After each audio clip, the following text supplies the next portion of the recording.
লা ইলাহা ইল্লাল্লাহু মুহাম্মাদুর রাসূলুল্লাহ। আশহাদু আল্লা ইলাহা ইল্লাল্লাহু ওয়াহদাহু লা শারীকা লাহু ওয়া আশহাদু আন্না মুহাম্মাদান আবদুহু ওয়া রাসূলুহু।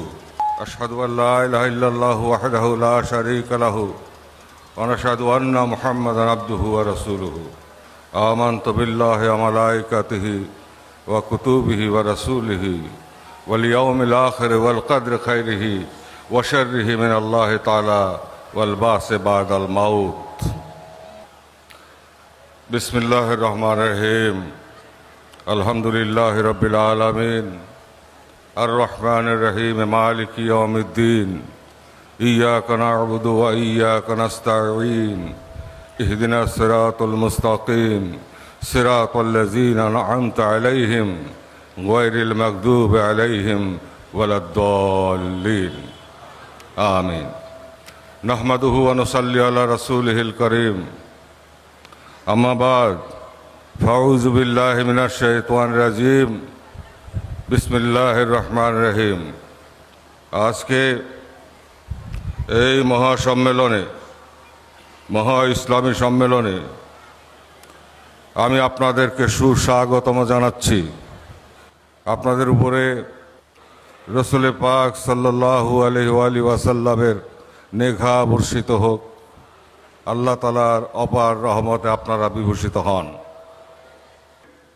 এই যে মুহাব্বত, এই যে ভালোবাসা, উচ্চ এবং নিচের ভেদাভেদ ভুলে সবাইকে বুকে টেনে নেওয়ার যে মহান শিক্ষা আল্লাহ পাক আমাদেরকে দিয়েছেন নবী রসুলদের মাধ্যমে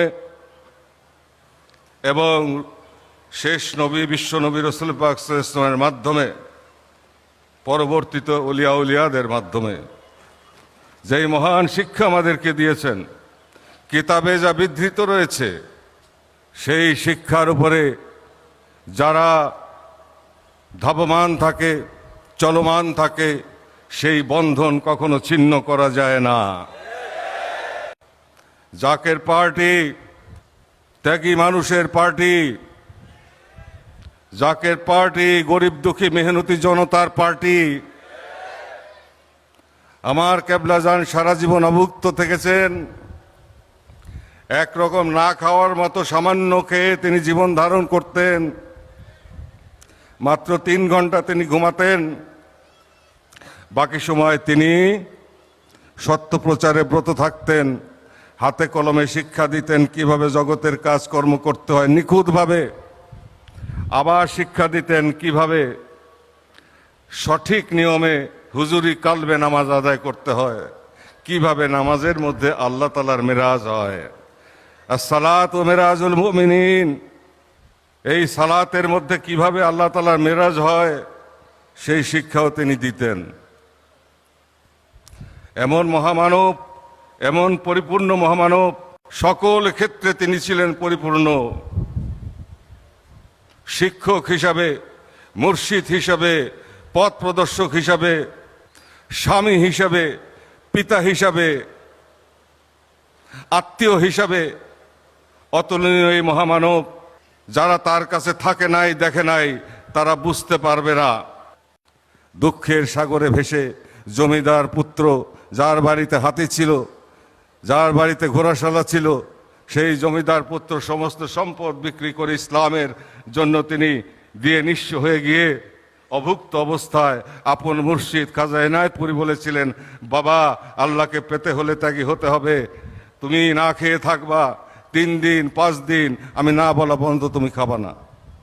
তোমার দুরবস্থা দেখে মানুষ মুস্কি হাসবে, আপনজন তিরস্কার করবে, মানুষ তোমাকে উপহাস করবে। তুমি কারোর কাছে, কারোর উপর বেজার হতে পারবে না, কারোর কাছে তুমি হাতও পাততে পারবে না।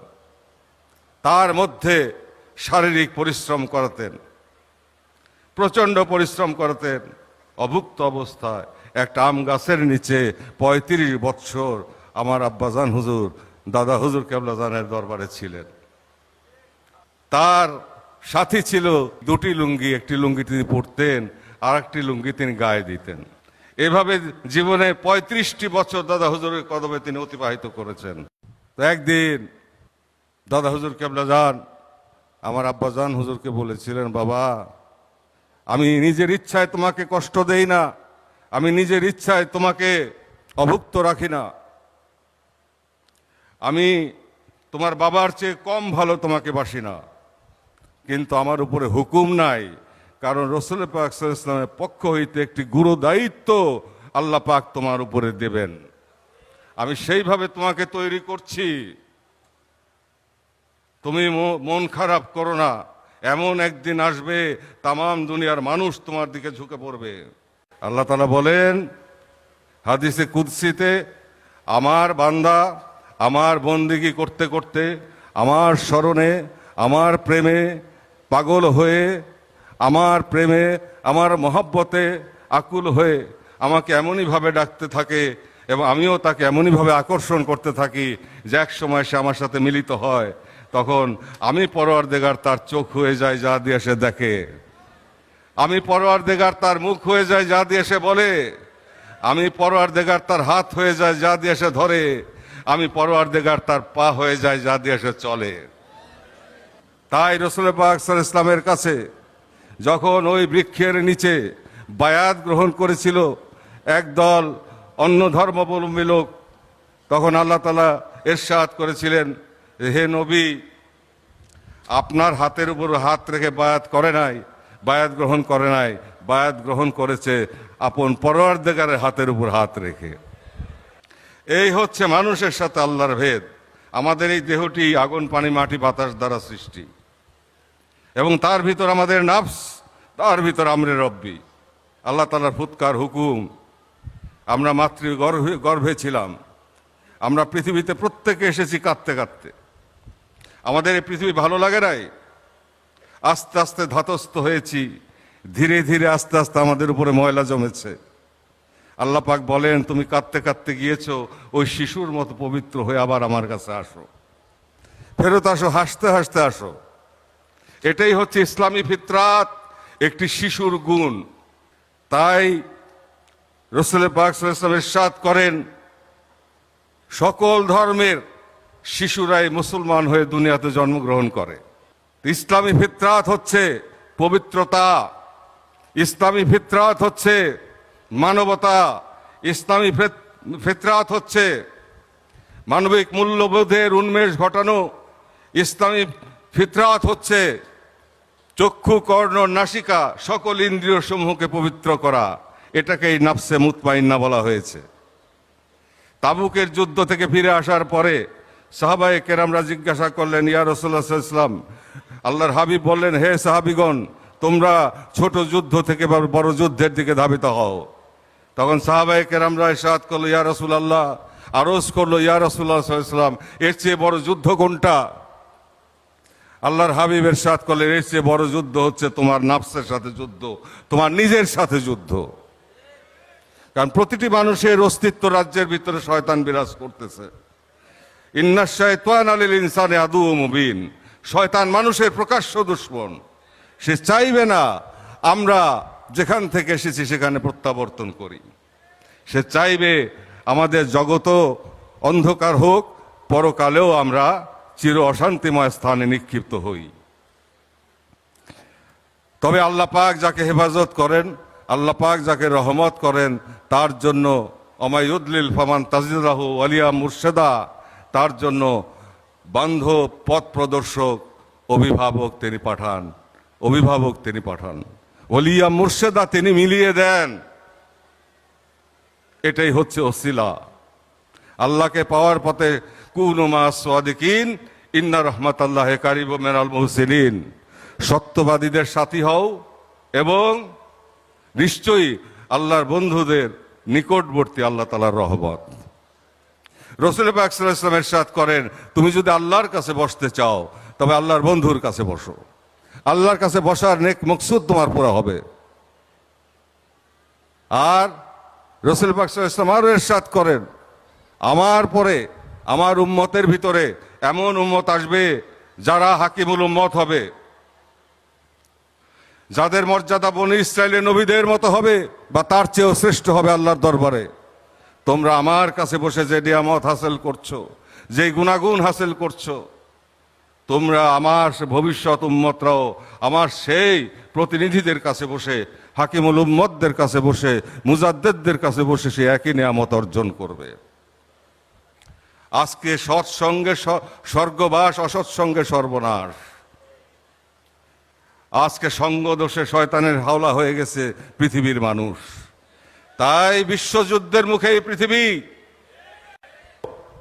আমাদেরকে মানুষ হতে হবে, মানুষের মতো মানুষ হতে হবে, উগ্রতা পরিহার করতে হবে, সীমাহীন লোভ পরিহার করতে হবে, ঘৃণা বিদ্বেষ হিংসা পরিহার করতে হবে, মারামারি হানাহানি পরিহার করতে হবে, বিনয়ী হতে হবে,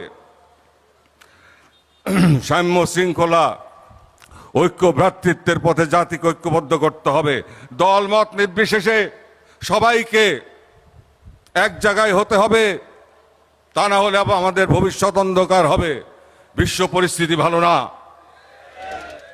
2 মাস বিরতি দেওয়ার পরে আজকে রাশিয়া আবার প্রচন্ড আক্রমণ করেছে গতকাল ইউক্রেনের উপরে, একদম তাদের রিজার্ভ ফোর্স মাটির সাথে মিশিয়ে দিয়েছে।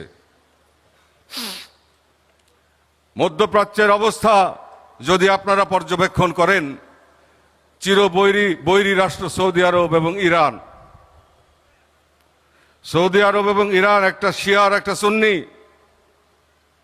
আজকে তারা পরিস্থিতির প্রেক্ষাপটে তারা একত্রীভূত হয়েছে কিনা? এই জন্য সৌদি আরবের মহামান্য ক্রাউন প্রিন্স সালমানকে আমি মোবারকবাদ জানাই ইরানের রাষ্ট্রপতিকে। আজকে সময় এসেছে একতার। একতাবদ্ধ না থাকলে অস্তিত্ব বাঁচানো যাবে না। নব্য ইস্ট ইন্ডিয়া কোম্পানি মধ্যপ্রাচ্যের ধাক্কাকে সুবিধা করতে না পেরে এখন উপমহাদেশের দিকে চোখ দিয়েছে, এশিয়ার দিকে চোখ দিয়েছে, পূর্ব এশিয়ার দিকে। এই সাম্রাজ্যবাদী শক্তি তারা ছলে বলে কলে কৌশলে আমাদের স্বাধীনতা হরণ করেছিল। 225-30 বছর আমাদেরকে গোলাম করে রেখেছিল। যাওয়ার সময় বিষবৃক্ষ রোপণ করে দিয়ে যায়, বিভাজন করে দিয়ে যায়, বিভাজিত করে দিয়ে যায়, হিংসার বীজ বপন করে দিয়ে যায়, যার মাসুল আমরা টেনেছি এতদিন পর্যন্ত, এখনোই টেনে যাচ্ছি। সঙ্গত কারণেই পাকিস্তানের ইমরান খানকে প্রশংসা করতে হয়। এই ভদ্রলোক বাংলাদেশের 71-এ যে মর্মন্তদ হত্যাকাণ্ড, ঘৃণিত হত্যাকাণ্ড, পাকিস্তানের যে সমস্ত সামরিক জান্তার জেনারেল সাহেবরা, সাধারণ সৈন্যরা, জেনারেল সাহেবরা এবং কিছু সংখ্যক ভুট্টো সাহেবেরা এক জায়গায় হয়ে যেভাবে নিধনযজ্ঞ বাংলাদেশে চালিয়েছে, এটা ইমরান খান স্বীকার করে এবং বলে যে বাংলাদেশের কাছে পাকিস্তানের ক্ষমা চাওয়া উচিত। তাই আজ পাকিস্তানের সেই সব সামরিক জান্তা, মাঝখানে ইমরান খান ক্ষমতায় ছিল, তাকে সরিয়ে দিয়ে সেই ইস্ট ইন্ডিয়া কোম্পানি, নব্য ইস্ট ইন্ডিয়া কোম্পানি সাম্রাজ্যবাদী শক্তি ইমরান খানকে সরিয়ে দিয়ে তাদের সেখানে মীর জাফর, মীর সাদেক, ঘোষিটি বেগমদেরকে বসিয়েছে। উদ্দেশ্য হলো ভারতবর্ষকে আক্রমণ করা, উদ্দেশ্য হলো চীনকে ধ্বংস করা। তারপরে চেষ্টা করেছে ভারতের উপরে, সেখানে ইয়াহিয়ার প্রেতাত্মা, ভুট্টোর প্রেতাত্মা জয়যুক্ত হয়েছে আপাতত। আর তার ফলাফল স্বরূপ কি হয়েছে? 71-এ আমাদের বাঙালিরা যেরকম তদানীন্তন পূর্ব পাকিস্তানের জনগণ যেরকম সামরিক জান্তার বিরুদ্ধে রুখে দাঁড়িয়েছিল, ভুট্টোর বিরুদ্ধে রুখে দাঁড়িয়েছিল, পাকিস্তানের জনগণ এখন বর্তমান শাসক গোষ্ঠী এবং সামরিক জান্তার বিরুদ্ধে রুখে দাঁড়িয়েছে। তারা চায় বাংলাদেশকে একটি অকার্যকর রাষ্ট্রে রূপান্তর করে পাকিস্তানের মতো দেউলিয়া করে দিতে। কিন্তু অমাকারু মাকারাল্লাহু ওয়াল্লাহু খায়রুল মাকিরিন। আল্লাহ তাআলা সবচেয়ে বড় কুশলী। আল্লাহ পাক যদি না চান, কোনোভাবেই সম্ভব না বরঞ্চ তাদের বর্তমানের এই ষড়যন্ত্র বিশ্বব্যাপী যে চক্রান্ত চলছে, বিশ্বযুদ্ধের দিকে পৃথিবীটাকে ঠেলে দিচ্ছে, এদের দুদিন আগে হোক দুদিন পরে হোক দুনিয়া থেকে কিন্তু এরা নিশ্চিহ্ন হয়ে যাবে। এই সভ্যতা থাকবে না, নতুন এক সভ্যতা আসবে। সেটা মনুষ্যত্ববোধের সভ্যতা, মানবতার সভ্যতা, প্রেমের সভ্যতা, ঐক্যের সভ্যতা, সাম্য মৈত্রী ঐক্য ভ্রাতৃত্বের সভ্যতা। আজকে এখানে যা উপস্থিত হয়েছে, লাখো লোক ভাই বোন উপস্থিত হয়েছে। আমরা গরিবের পার্টি, গরিব দুঃখী মেহনতি জনতার পার্টি। আমার পয়সা লাগে না, আমার কিন্তু পয়সা লাগে না। আমি হুকুম দিলে এই মানুষগুলো প্রেম পাগল হয়ে আমার বাবার ওসিলায়, বাবার খাতিরে তারা আমাকে ভালোবাসে, প্রাণাধিক ভালোবাসে। তারা 1 টাকা 2 টাকা জোগাড় করে হাতে হাতে হাজার হাজার হাতে তারা সংগ্রহ করে তারা খাদ্যের ব্যবস্থা করে, প্রেরণ করে কেন্দ্রে, এবং তারা কাফেলা করে, তারা বিশাল মিছিল নিয়ে আসে। যদি অর্থ থাকতো তাহলে আজকে ঢাকা শহরে জায়গা দেওয়া যাইতো না। তবে ইনশাআল্লাহ আমি বিশ্বাস করি অর্থ আমাদের হাতে আসবে, সময় মতোই আসবে। আমরা ধৈর্যধারীদের দল। যেই জনশক্তি আমাদের ছিল সেই জনশক্তি আরো বেশি সুসংগঠিত হয়েছে এবং বিস্তৃত হয়েছে তৃণমূল পর্যায় পর্যন্ত। আমরা কি পারি না? আমরা কি পারি না এইসব করতে? কিন্তু আমরা তা করি না। ওটা আমাদের নীতি না, আমার কেবলাজানের নীতি না। আমরা ধৈর্য ধরব। আমরা বিশ্বাস করি আল্লাহ পাক যদি কোনো দলকে ক্ষমতায় নিতে চান তাহলে পরিস্থিতি তিনি তৈরি করেন। যদি প্রয়োজন হয় ঢাকার মধ্যে জনগণের সমুদ্র তৈরি করা হবে।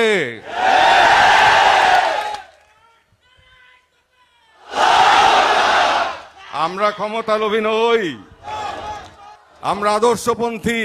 আদর্শ আমাদের কাছে বড়, নীতি আমাদের কাছে বড়, ক্ষমতা আমাদের কাছে বড় না।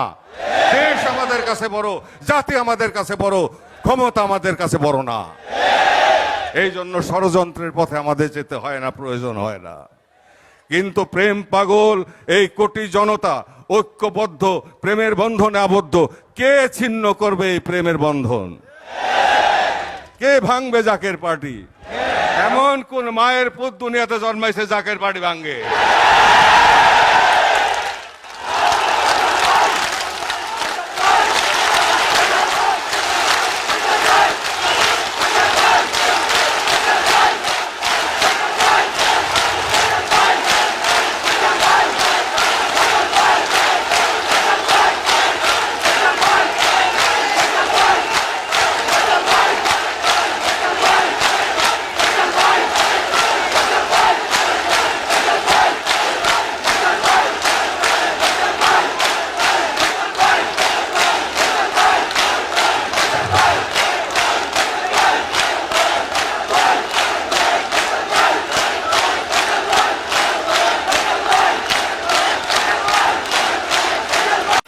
আমরা বুঝি দেশ, আমরা বুঝি জাতি। বর্তমান বিশ্ব পরিস্থিতি, আঞ্চলিক পরিস্থিতি যেই দিকে গড়াচ্ছে, পাকিস্তানকে দিয়ে ভারতকে আক্রমণ করানোর ষড়যন্ত্র হচ্ছে, পশ্চিমা উস্কানি আসতেছে এবং পরমাণু বোমার ব্যবহার যাতে হয়, যাতে ভারতবর্ষ ধ্বংস হয়ে যায়, এই উপমহাদেশ ধ্বংস হয়ে যায়, তারপরে যেন চীন ধ্বংস হয়, অর্থাৎ আমরা এশিয়ানরা যাতে আর কোনোদিন উপরে উঠতে না পারি। কিন্তু ম্যান প্রপোজেস, গড ডিসপোজেস। তুমি ভাববা একটা, ঘটনা ঘটবে আর একটা। আমরা সতর্ক নজর রাখছি। আপনারাও তৃণমূল পর্যায়ে গ্রামে গ্রামে দেশবাসীকে সতর্ক করে দিবেন। আমাদের এই দেশের মুসলমান, সেই সাথে অন্য ধর্মের মানুষজন আমরা সহ অবস্থান করি ইসলামের শিক্ষা অনুযায়ী। ইসলাম শিক্ষা দিয়েছে মানবতার, যে তুমি তোমার স্বকীয়তা সংরক্ষণ করো, তাহজিব তমদ্দুন সংরক্ষণ করো এবং সহনশীল হও, মানবিক হও, ভদ্র হও, বিনয়ী হও, ঐক্যবদ্ধ করো সবাইকে। তারপরে উঠে দাঁড়াও, মাথার উপরে মাথা উঁচু করে দাঁড়াও। এমন কোন শক্তি নাই যদি আমরা ঐক্যবদ্ধ থাকি, এমন কোন শক্তি নাই আমাদের গায়ে টোকা দেয়। কোথাও বা কি মানবাধিকার, আবার ইসরায়েল গোলামাইরা আজকে 70 বছর ধরে নিরীহ গাজাবাসী ফিলিস্তিনিদের মারতেছে, সেই ব্যাপারে কিন্তু কোনো দোষ নাই, সেই ব্যাপারে একটি কথাও নাই। এই হচ্ছে এদের দ্বৈত নীতি, দ্বিমুখী নীতি, দেশের স্বার্থে কোনো বিনিময় না। আমাদের বিনিময় লাগবে না, আমরা স্বাবলম্বী। আমাদের ক্ষমতারও প্রয়োজন নাই, আমাদের অর্থেরও প্রয়োজন নাই। গরিব দুঃখী মানুষ মিলে আমরা যথেষ্ট শক্তিশালী ইনশাআল্লাহ, তবে আরো শক্তিশালী হতে হবে।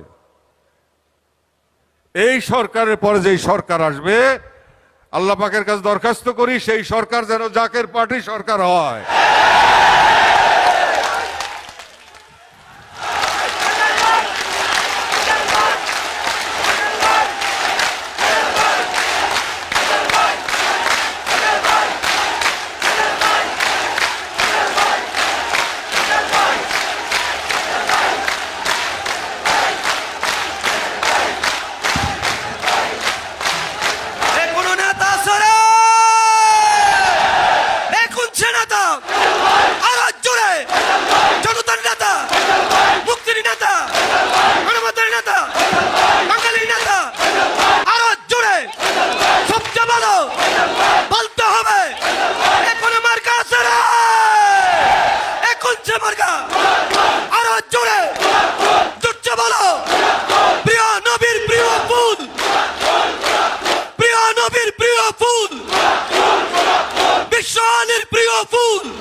দেশবাসীর প্রিয় ফুল, নারায়ে তাকবীর। জাকের পার্টির পাশে আপনারা থাকেন, এই আহ্বান আমি জানাবো। জাকের পার্টিকে আপনারা সহযোগিতা করেন, আদর্শ রাষ্ট্র আমরা গঠন করব, যেখানে উচ্চ নিচের ভেদ নাই, সব ভাই ভাই একসাথে, আমরা সেই সে জাতি। পাপবিদগ্ধ তৃষিত ধারায় লাগিয়ে আনিল যারা, মরুর তপ্ত বক্ষ নিগারি শীতল শান্তি ধারা। আমির ফকির ভেদ নাই, সব ভাই ভাই একসাথে, আমরা সেই সে জাতি। সেই ইসলামের শাশ্বত মহিমাময় চাঁদের মনোলোভা আলোকে আমরা বাংলার মাটি থেকে ছড়িয়ে দিতে চাই, যেখানে শুধু মুসলমানরা নয়, অন্য ধর্মের ভাই বোনরাও নিরাপদ থাকবেন, তাদের অধিকার সুনিশ্চিত থাকবে। এটাই ইসলাম। ইসলাম জবরদস্তি করতে নিষেধ করেছে, অত্যাচার করতে নিষেধ করেছে, হানাহানি মারামারি করতে নিষেধ করেছে, উগ্রতা পরিহার করতে বলেছে, বিনয়ী হতে বলেছে।